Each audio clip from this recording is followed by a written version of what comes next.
Our next story is from East Asia. Japan and China are locked in a new war of words. It began with a statement in Tokyo and has now turned into a diplomatic standoff. The issue is what happens if China attacks Taiwan. Japan new Prime Minister Sanai Takaichi issued a warning. She said a Chinese attack on Taiwan could threaten Japan's survival. Those words mark a major shift in Tokyo's security stance. Past leaders in Japan avoided mentioning Taiwan directly, but Prime Minister Takaichi chose to spell it out. Beijing called her comment wrongful and dangerous. Lodged a strong protest with Tokyo. Then a Chinese diplomat posted a tweet online. The message sparked outrage in Japan. Tokyo called it extremely inappropriate and demanded an explanation from Beijing.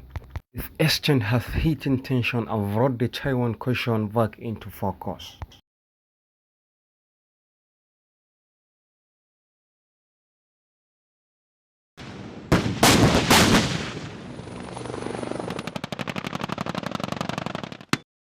A new diplomatic storm is brewing in East Asia.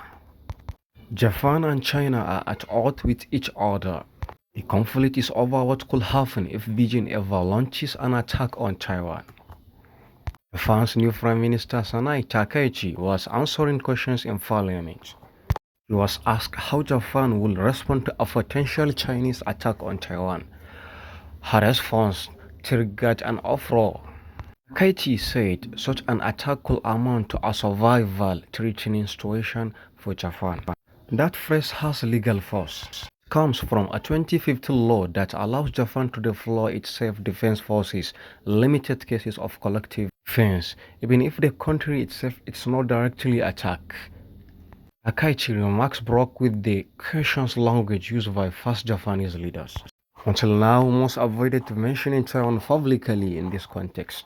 Takaichi said Japan had to anticipate the worst-case scenario. Comment caused an immediate stir. Beijing sees Taiwan as its own territory and has not ruled out the use of force for reunification. Takaichi's remarks were viewed as Japan signaling its readiness to act in potential Taiwan conflict. November 8, this feud escalated online. China's Consul General in Osaka posted a message on X. He wrote, and I quote, "The dirty neck that sticks itself must be cut off."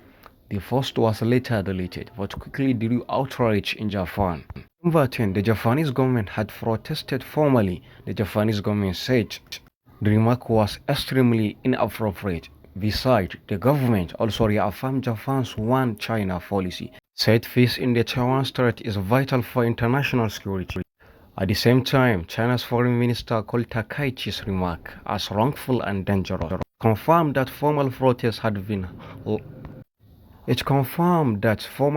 had been lodged with Tokyo, and it accused Japan of sending wrong signals to Taiwan. Beijing even defended its diplomat first, calling it personal response. Taiwan responded to its foreign minister said China warrior diplomacy had crossed the line.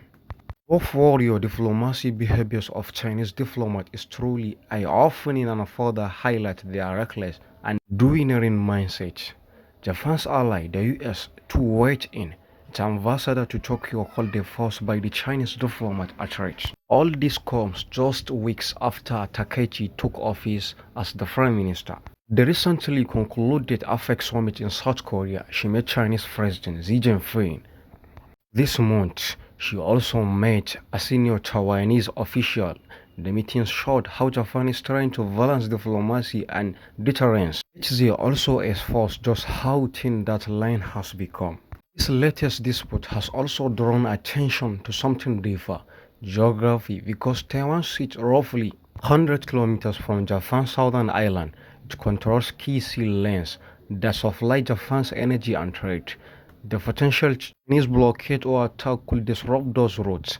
It could also test Japan's security alliance with the United States. The exchange may fade diplomatically over time, but it has exposed how even a single remark can push the limit of Japan-China relations.